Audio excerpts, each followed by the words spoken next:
Well, good morning. Morning, Chair. As Father Tom said, this weekend I'm kind of tripling up. My fellow deacons are starting their summer vacations. I'm always at the 5:30 Mass on Sunday night. I didn't realize we had so many mature parishioners here. It's wonderful to see you all at this early Mass. Anyhow, a lady was taking her time browsing through everything at a yard sale.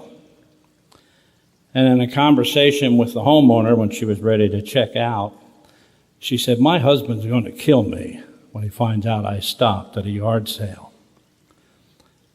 And the homeowner said, "Well, I'm sure he'll understand when he sees all the bargains you got." And the lady responded, "Well, normally, yes. But he just broke his leg, and he's waiting for me to take him to the hospital to get it set."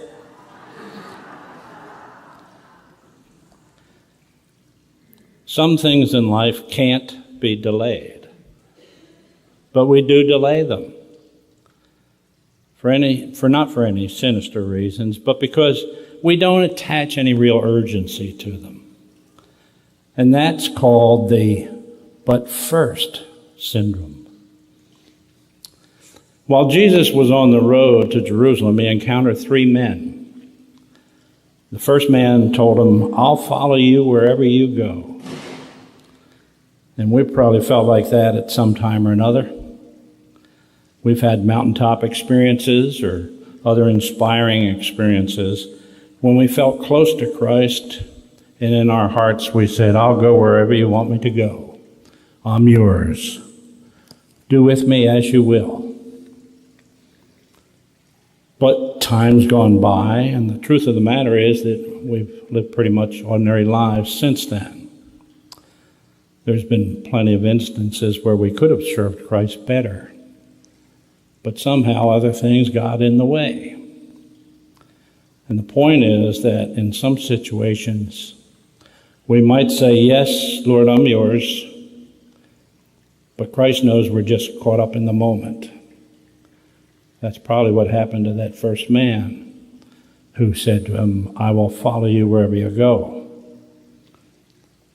And when Jesus said to him, "Foxes have dens and birds have nests, but the Son of Man has nowhere to lay his head," he was saying to him in a gentle way, "You don't know what you're saying. Following me isn't for the faint of heart. It's not for people who are concerned about material possessions or comforts. It's for people who are ready to put it all on the line, who respond. It's not for people who get excited on one occasion and then respond for an hour to a nice, warm, spiritual feeling.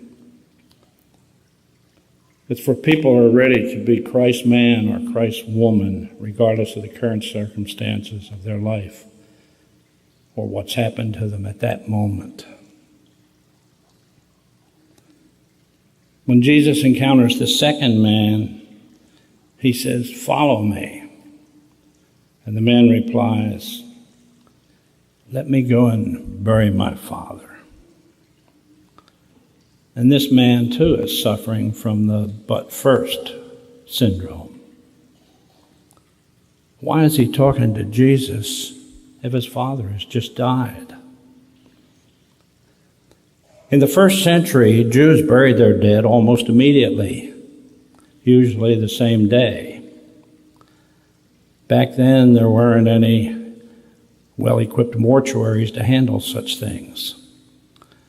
And he was obviously needed back home. But his request was pretty normal. "Lord, let me go and bury my father." So why did Jesus give him such a hard time?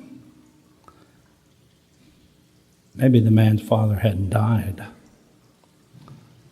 It was just an expression, meaning his father was getting on in years and that he felt responsible for him.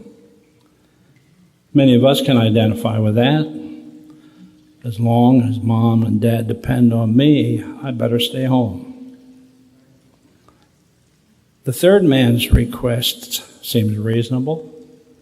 "I'll follow you, Lord, but first, let me go back and say goodbye to my family." Jesus regarded the statement of the first man as superficial, and the statements of the next two as mere excuses. He didn't need any more half-hearted disciples.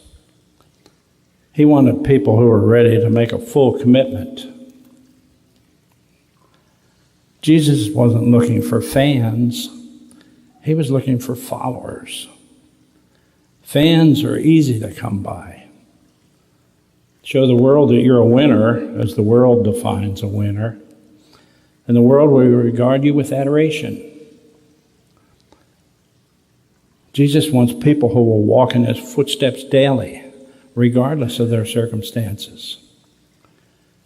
He wants people who will be with him whether he ascends to a throne or is crucified on a cross. Jesus wants people who mirror his compassion and love, even when such compassion and love aren't popular. Jesus doesn't want fans. He wants followers, people that do more than just sit in the pews and clap and cheer. He wants people who will take up a cross daily, the cross of service and love. So what's it going to be for you?